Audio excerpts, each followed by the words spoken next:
Hey there, welcome to the James Show. News Talk 820 WBAP, now on FM at 93.3.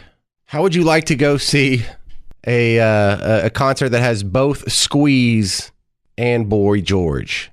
Because today we're going to be playing for a 4-pack of tickets to see Squeeze and Boy George. If you don't know who that is, ask your parents. They'll know. But we're going to do it with Dead or Alive. So if you're interested in going to this concert that's happening in just 2 days, August 28th, Squeeze, Boy George, Pavilion at Toyota Music Factory. Tickets on sale now at livenation.com. But I got to give away 4 of them now for Dead or Alive. You need to call in 800-288-9227. 800-288-9227. Dead or Alive is the easiest game on radio. I'm going to give you 10 people. You have to tell me if they're dead or alive. It's like a 50-50 shot. Like, even if you don't know any of these people, it's like a 50-50 shot for you to win this. 800-288-9227. I had mentioned earlier a couple of good football news updates. Number one, CeeDee Lamb has signed with the Dallas Cowboys. So we're going to have our awesome receiver, hopefully for the next, 5 years. He had one more year left on his deal, and then we gave him another 4 years on top of that, 130-something million. So I don't expect his electricity to get cut off anytime soon. The other football story that I got a kick out of that I think you'll like, over the weekend, someone stuck a microphone in Colin Kaepernick's face. And remember Colin Kaepernick in his Netflix special when he was comparing the NFL to slavery? Remember that? But let me tell you something. What they don't want you to understand is what's being established is a power dynamic. Before they put you on the field, teams poke, prod, and examine, searching for any defect that might affect your performance. No boundary respected. No dignity left intact. Dude, that's what I had to do just to go to the movies during COVID. Hey, in the Netflix special, there's actual slave. There's a slave auction where they're in the shackles and they're just wearing like a loincloth and there's like evil white people just poking at them and stuff. Like, that's what the NFL's like. Like that's what's like being in the NFL, really? Not having 7 kids from 6 different women and crashing your Lamborghini on 75 and walking away. It's just like slavery. I'm sure none of the slaves in South Carolina there would have traded places with you because your life is just that horrible. Well, what's he saying now? He can't wait to be a slave, I guess. I guess he wants to be a slave. Someone interviewed him this weekend. Sure would like to be in the NFL. Sure would like to be a slave. We're going to work on some things, see if we can make it in there, but would love to be out there. And will we see you play NFL again? We're still training, still pushing. So hopefully we just got to get one of these team owners to open up. What would it mean to you to play NFL again? It's something I've trained my whole life for. So be able to step back on the field, I think that would be a major moment, major accomplishment for me. To be a slave? Also, I think it's something that I could bring a lot to a team and help them win a championship. What was all that slave talk? Oh, now hey, Massa on the plantation, could you please make me one of your slaves? I've been dying my whole life to be one of your slaves. All right, now let's give away some tickets. We're going to play Dead or Alive. Yes. Thank you, Mr. Jovi, for making that song just for us. Welcome to Dead or Alive. Today, we are playing for a 4-pack of tickets to see Squeeze and Boy George coming to the Pavilion at Toyota Music Factory August 28th. Tickets on sale at livenation.com. I'm going to try and give some to Margaret. Margaret in Dallas. You ready for Dead or Alive? Okay. Peter Marshall, the host of the Hollywood Squares, Dead or Alive? He is dead. Yes, he just died this year. Okay. Rebecca. Yes, that's why I stalled, because I wasn't sure. Okay. Rebecca Gayhart, the girl on 90210 that's not Shannon Doherty, Dead or Alive? She's alive. Yes. Lou Holtz, the legendary college football coach, Dead or Alive? I'm going to say, Lou Holtz, alive. Yes, he's old as hell, but he is alive. Yeah, for sure. Former Dallas Maverick Eric Montrose, Dead or Alive? Oh, I believe he's dead. He is dead. Well done. I missed that one in the in the pre-show meeting. Joyce DeWitt from Three's Company, the brunette, Dead or Alive? Yeah, she's dead.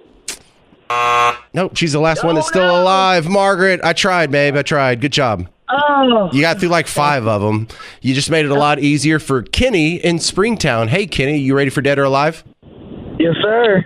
Okay, we are on former Cowboys tight end Gavin Escobar, dead or alive? I want to say dead. I remember hearing about him dying. Yeah, I missed that one in the pre-show meeting, too. He is dead. You're correct. Country singer Dan Seals. He wants to bop with you, baby, all night long. Is he dead or alive? Alive. No, he's dead. According to my program director, Bruce, he is dead. George in Frisco. You ready to take a shot at it? Let's do it. All right, dead or alive? 80s pop star Samantha Fox. She's alive. She is alive. You been keeping up with her? Former President Jimmy Carter, dead or alive? Barely alive. I mean, barely. Barely. He's just hanging on. And finally, George in Frisco to win the 4-pack of tickets. My mom, is she dead or alive? How old are you? I can't tell you.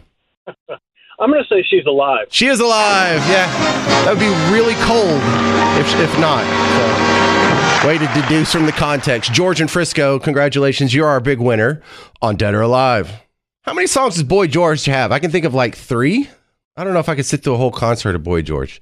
But if you want, tickets on sale now, livenation.com, or maybe you're a big Squeeze fan. All right, coming up next, more updates from the campaign trail on The James Show. It's News Talk 820 WBAP, now on FM at 93.3. Hey there, all you beautiful Texans. Welcome back to The James Show. It's News Talk 820 WBAP, now on FM at 93.3. Welcome back to the big show. We are now 71 days until the election. 71, and that's sort of like our Super Bowl. And we only get to do it like every 4 years, so we'll get to all the updates and what happened on the campaign trail and the news and stuff. But we have some breaking news that just came across the transom right before the James Show started. Pardon me if we talk about sports for a few minutes, but CeeDee Lamb and the Cowboys have agreed to a new contract, so we're going to have our best receiver for at least this season. 4-year deal worth, I think about the same amount as me and Donovan make from the world's most dangerous midday show, Donovan Lewis from The Ticket. Yeah, I wish. If that were the case, man, we'd be living large, right? Oh, dude, I would have probably like new shoes on. So, Donovan, tell me about this deal. How big is it? 4 years, $136 million. It's the second highest contract for a receiver in the history of the NFL. Only Justin Jefferson, who plays in Minnesota right now, who's considered the best receiver in the league, he has a 4-year for $140 million contract. And probably the mix-up or the hold-up between the Cowboys and CeeDee Lamb signing this was the guaranteed money. It's all about the guaranteed money. It's not about the average annual salary. And Justin Jefferson got $110 million guaranteed. CeeDee Lamb got $100 million guaranteed. So I'm pretty sure he was holding out to get 9 figures as far as guaranteed money goes. But he does get the highest salary signing bonus for a non-quarterback in NFL history. He gets a check for $38 million as soon as he signs that contract, which I'm pretty sure they had to give a little to get a little. They probably didn't want him to be the highest paid receiver in the league. But if you're going to do this and he's going to take some money off the table, then give him more money up front than you've given any non-quarterback. So it's a give and take. It's all about the negotiations, and they needed that because if you don't have CeeDee Lamb in the fold when you start week 1 against Cleveland, the rest of the receiver core is just not very good without CeeDee Lamb. So you needed him. They got it done. He wasn't going to play any preseason games anyway, so it really, truly doesn't matter that he didn't participate in training camp or the Oxnard part of training camp or any of the preseason games. But he's in the fold for week 1, and that's all that matters. So now you have him for the next 5 years. I'm surprised they had the cap space to fit this in. Well, it's not going to affect the cap space this year because he already has the 1 year left on his deal that's going to pay him about 17. But it starts next year. Oh, okay. To get that money with the 4-year extension. So it's good for this year, but does this cripple our ability to get new talent in the future?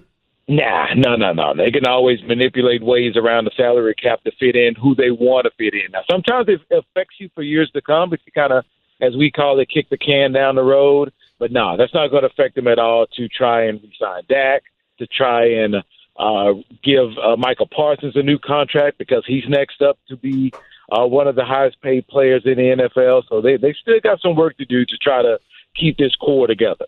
Did you have anything to do with the Chargers getting stuck in the elevator? No, none whatsoever. But If you did, not a bad bit. It didn't affect him in the preseason game, but not a bad bit.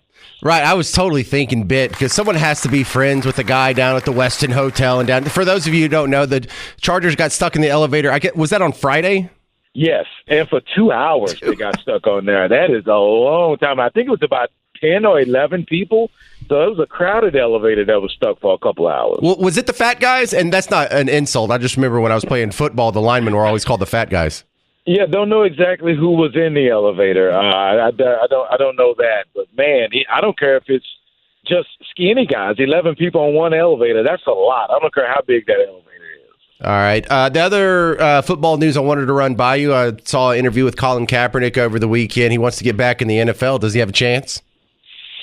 No. If he hasn't been back in the NFL now, I don't see how the older he is, if somebody's going to give him an opportunity. Well, let's give him a lot of time to recover from injuries, maybe. Look, I think this is one of the great arguments we have for the necessity of a football minor league. Because Colin Kaepernick would have a job. He could be playing against Tim Tebow and maybe Johnny Manziel and some of these other guys. Maybe Ryan Leaf could still be around.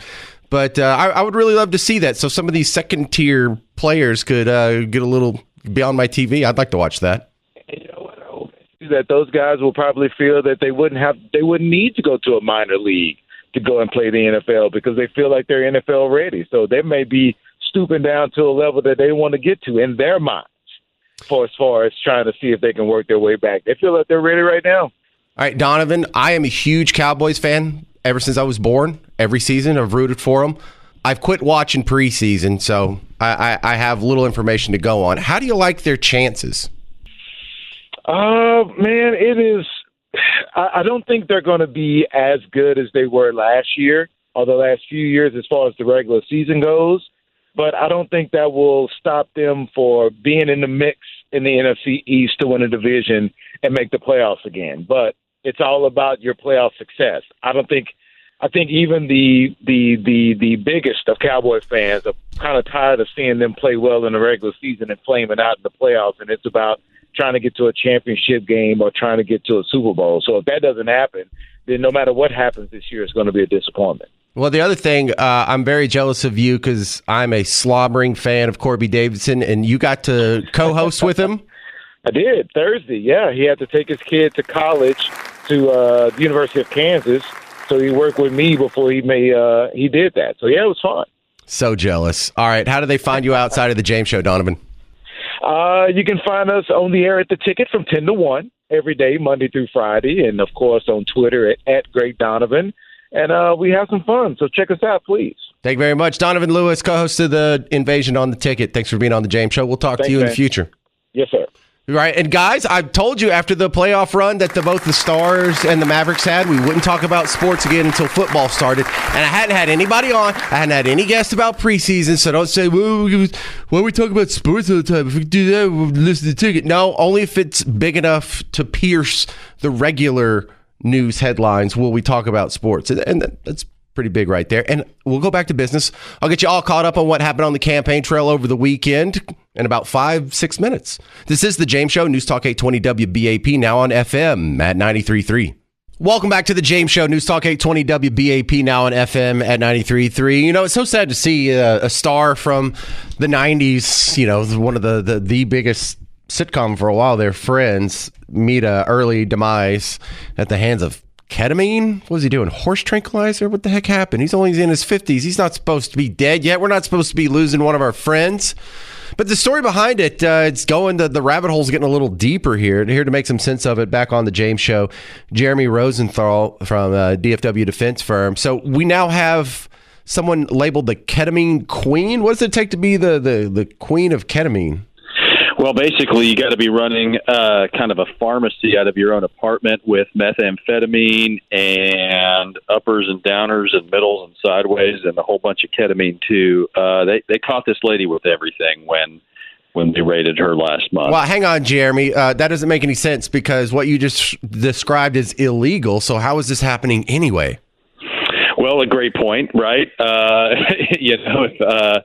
Just talk to your mechanic / your barber, your accountant, your lawyer, everybody else, right? If they say it, well, it can't be bad, right? If they would sell it to you, how could it possibly be illegal? But no, the Ketamine Queen, she and about 4 or 5 others, the feds just kind of busted them pretty red-handed, bringing in the ketamine that killed Matthew Perry, and some very, very ugly evidence. I don't know if you've seen the text message that they found with one of them that said something to the effect of, "Do you think this sucker will pay $55,000 or something like that for the drug that ultimately killed him?" I remember one. We joke, but it's bad stuff. I did read the one text where they were trying to sell him $12 worth of ketamine for $2,000. Mm-hmm. I mean, Matthew Perry he's a very vulnerable guy, right? I mean, he's been very open about his addiction. He's talked about it. And ketamine's a weird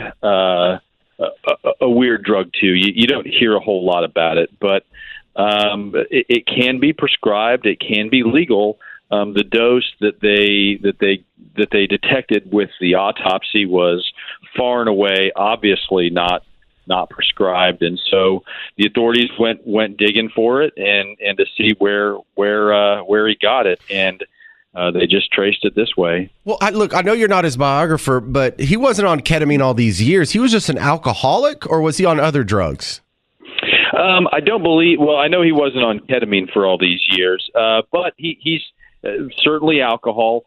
Certainly struggles with depression, and these things are, it's when you're talking about addiction, and we see a lot of it. I mean, addiction and mental health are salt and pepper when it comes to the criminal justice world, right? That you usually see one and you see the other, and what you have is somebody like Matthew Perry who may be experiencing depression. He may be experiencing some type of bipolar episode. He may be experiencing something. And most people, when they experience these things, a lot of times, at least at the outset, they don't understand that that's what they're going through. So they'll self-medicate. They'll try to tough it out. Or if alcohol kind of makes it go away for a few weeks, for a few hours, or whatever, then they'll do that. And then you get these addictions and some of these other drugs. Alcohol's a depressant.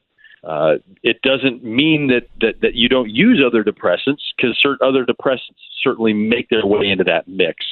And you graduate, if you will, from alcohol to other types of things. Certainly not always. Obviously, I'm not saying that somebody abuses alcohol is going to get on other kinds of downers, but in really, really severe instances, that's sort of the trend that you see. Well, it also doesn't fit the pattern that we're all used to. You're not supposed to be picking up a new drug habit in your 50s.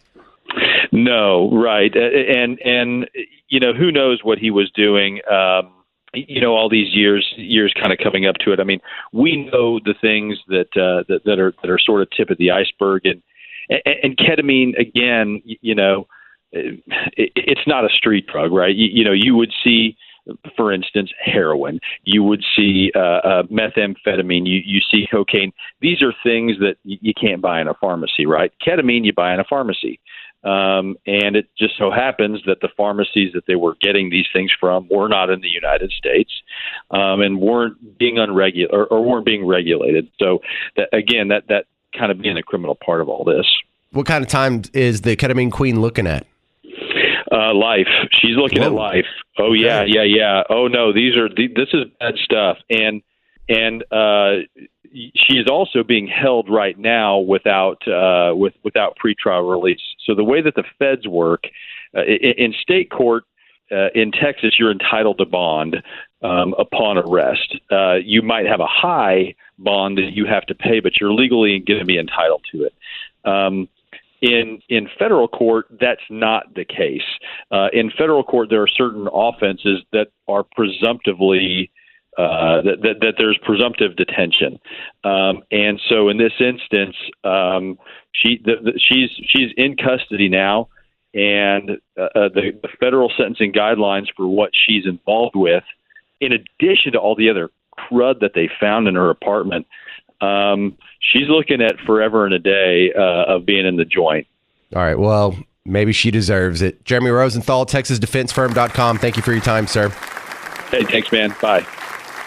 Before you start an illegal ketamine ring, maybe you need to check in with your lawyer, TexasDefenseFirm.com. That might be in their next commercial. That might be their next slogan. Before you start a ketamine ring, call Jeremy. All right, thank you very much for hanging out on The James Show. Stick around. Mark Levin is coming up next. If you want to hear some more James Show, you can always check out the podcast, WBAP.com, the WBAP app. Thank you very much for hanging out today. Let's do this again tomorrow. I'm James Parker. It's been The James Show on News Talk 820 WBAP, now on FM at 93.3.